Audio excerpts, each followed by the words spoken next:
So let's talk about artificial intelligence and the climate crisis. Because right now, it feels like we're telling two completely different stories at the exact same time. It's a story of incredible consumption on one hand and unbelievable potential on the other.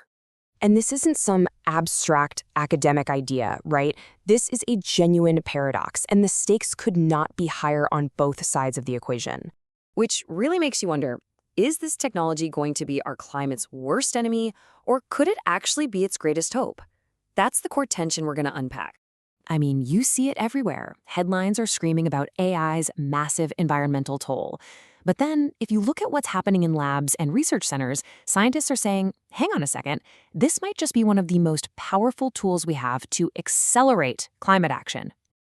All right, so first things first, let's look at the price tag. Because this AI boom, well, it isn't free. There's a very real cost. And right now, our planet is the one footing the bill. And at the heart of this problem, the data center. You know, every single time you use an AI tool, you are tapping into a massive, energy-guzzling warehouse full of computers. And the demand for these things is it's exploding, putting a huge strain on power grids all over the globe. And if you look at the projections, honestly, they're alarming. The International Energy Agency shows that CO2 emissions from data centers are on a seriously steep upward curve. We're not talking about a little blip here. This is a source of emissions that could easily double, or maybe even triple, in the next decade. And you know, it's not just energy, it's water. A truly staggering amount of water is needed just to keep these facilities cool. The OECD is projecting that by 2027, AI could be consuming 6.6 billion cubic meters of water. Now, to put that into perspective, that's more than the entire annual water consumption of quite a few countries. It's wild. And it's not just about the direct footprint, which is bad enough. AI is also being used to make fossil fuel extraction more efficient, analyzing seismic data to find new reserves, making drilling rigs more productive. It's directly working against our climate goals. So you've got these massive, undeniable costs. It can look pretty bleak. But that's not the whole story. Not even close. On the other side of this coin, AI's potential for good is every bit as compelling. So this is the counter-narrative. AI as this incredibly precise tool for climate action. And listen, this isn't science fiction. We're not talking about what might happen. These applications are being rolled out right now. Okay, take renewable energy. The biggest challenge has always been that the sun doesn't always shine and the wind doesn't always blow. Well, AI can analyze weather patterns and grid demand with incredible accuracy. This makes it possible to manage all that variability and integrate way more clean energy into our grids much more smoothly. Or think about its power in conservation. In Vietnam, AI models are analyzing satellite images to track deforestation in near real time with over 95% accuracy. That allows for incredibly rapid responses to protect these vital carbon sinks.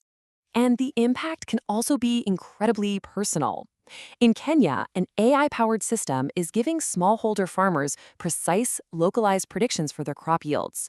By combining all kinds of data, weather, satellite, soil, it helps them adapt to changing conditions, reduce losses, and improve food security for their communities. Now, this is all part of a bigger idea called precision agriculture. And it's exactly what it sounds like. It's about using technology to be smarter and more efficient, giving crops exactly what they need, right when they need it. The result? You save water, you use less fertilizer, and you boost resilience. And if we look even further down the road, AI is transforming basic science. I mean, Google DeepMind's Genome Project, for example, used AI to predict the structure of 2.2 million new materials. Many of those could be the key to building next-generation batteries or more efficient solar panels, things that could radically accelerate our green transition. So we've got these two powerful, opposing forces, the villain and the savior. So which one wins? Well, that's the thing. The technology itself doesn't decide. We do. At its core, AI is just an incredibly powerful tool. It's an amplifier. It can amplify our ability to extract fossil fuels, or it can amplify our ability to build a sustainable world. The direction it takes, that comes down to human priorities and human policies. But getting this right is not easy.